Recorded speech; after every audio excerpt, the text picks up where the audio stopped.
She may have jeopardized the Carlton hair deal, but she won the divorce battle, and if you're asking me at this point, that's all that matters. Hey guys and dolls, Married at First Sight may be over, but I hope you didn't think you could get rid of me that easily. I may not be reviewing other shows yet. I will give you guys a list of other shows that I will be reviewing in future, but one of the things I'd also like to talk to you about or share my views on from time to time is the headline making things in South Africa. So maybe not everything, but from time to time I may hop on here and share my thoughts. And as someone who has followed the divorce battle between Enhle Mbali Mlotshwa and Nkosinathi Maphumulo, popularly known as Black Coffee, for years and years, I've had several jobs as these two have been trying to divorce, and as of 10 October, they are finally officially divorced according to a South African court. On 10 October 2025, which was a Friday in South Africa, the court ruled in favor of Enhle Mbali on several points that were disputed by her now ex-husband Nkosinathi Maphumulo. According to her lawyer, Nkosinathi, who posted on Instagram, you can go find the post over here, the court ruled in her favor on several counts, granting her all the reliefs that she sought in this divorce from her ex-husband. One of the points is that their marriage was ruled valid after he tried to dispute the validity of their marriage, citing several reasons why he felt that all the things that they did didn't count as a valid marriage. The court said, upon reviewing the evidence, this is a valid marriage, and therefore it is also a marriage in community of property. Long after they married, he also tried to make her sign an antenuptial contract, which was then invalidated by the court in this process.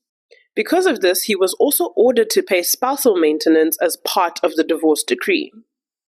Although the divorce saga has spanned about 6 years, the couple officially met in 2008 according to the internet. It may be earlier or later, give or take a few years, because the internet gets their answers from like broken telephone. So unless these two actually do say, I haven't watched all of their interviews to be able to recall how they specifically told the story of when they met, but the internet says they met in 2008. I was still in high school back then.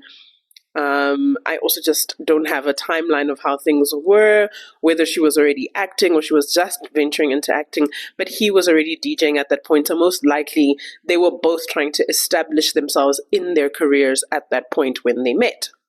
They went on to get married in 2011 and 2017 respectively, with an initial customary marriage and all the rights and the cultural, rules that have to be observed then, and then later on in 2017 with a white wedding. We all recall the white wedding pictures, so I don't understand what Black Coffee was trying to do when in his legal argument he tried to pretend like their marriage wasn't valid. But anyway, they were married, like I said, and they had 2 children. But she has 2 children. He has more, because in addition to the son he entered their relationship with, he rumored, or reportedly rather, went on to make 2 more children with other women while he was married to Enhle. Although Black Coffee has yet to say anything to date, Enhle has definitely taken to her socials to let us know not only how she feels about, closing this chapter in her life, but that she feels elated to be able to officially return to her maiden surname, Mlotshwa. Mlotshwa? You guys will hop in the comments and let me know the pronunciation, as you always do, because one thing you guys will never do is let me breathe about how I say South African names. Among the people she wanted to thank along this journey are her lawyers, Nkosinathi and Ntombi, who's on Jerry's legal team, as well as her mother, who was in and out of court with her. Now, the amount for the spousal maintenance and the cost of the estate that has to be split in this divorce between the 2 of them who are married in community of property remains undisclosed to date, and given how high profile this divorce is and how expensive both their lawyers must have been, probably we might not ever find out those amounts, but we're speaking about the Nkosinathi Maphumulo, the Black Coffee, a Grammy award-winning, internationally respected musician and producer.